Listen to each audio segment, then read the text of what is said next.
Medical സർട്ടിഫിക്കറ്റുമായിട്ട് പുറത്തിറങ്ങാണ് ഹോസ്പിറ്റലിൽ നിന്ന്. Full checkup, everything okay. പക്ഷേ a doctor cannot predict you may end up in an accident not. ഒരു ഡോക്ടർക്ക് പറഞ്ഞുതരാൻ കഴിയില്ല നിങ്ങൾക്ക് ആക്സിഡന്റിൽ മരിക്കുമോ ഇല്ലയോ. ഹാർട്ട് ഓക്കെയാണ്, കിഡ്നി ഓക്കെയാണ്, ബ്രെയിൻ ഓക്കെയാണ്, ബ്ലഡ് സർക്കുലേഷൻ എല്ലാം ഓക്കെയാണ്. പക്ഷേ നിങ്ങൾക്ക് മരണം വരില്ലെന്ന് പറയാൻ അവർക്ക് കഴിയോ? ഇല്ല. ഒരു ആക്സിഡന്റ് സംഭവിക്കില്ല എന്ന് ഡോക്ടർക്ക് പറയാൻ കഴിയോ? ഇല്ല. വളരെ നൈമിഷികമല്ലേ മനുഷ്യന്റെ ജീവിതം.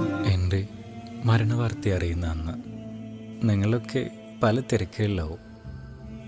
ചിലരൊക്കെ എൻ്റെ മയ്യത്ത് കാണാൻ വരും, മറ്റു ചിലർ സ്റ്റാറ്റസുകളിൽ ഒതുക്കും.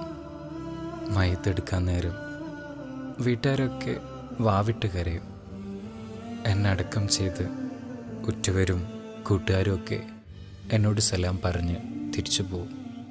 പിന്നെ ആയിരുള്ളറയിൽ ഞാനും എൻ്റെ ചെയ്തികളും തനിച്ചാകും. നിങ്ങൾ ഹദിയ ചെയ്യുന്ന ആ ഫാത്തിഹയും കാത്ത്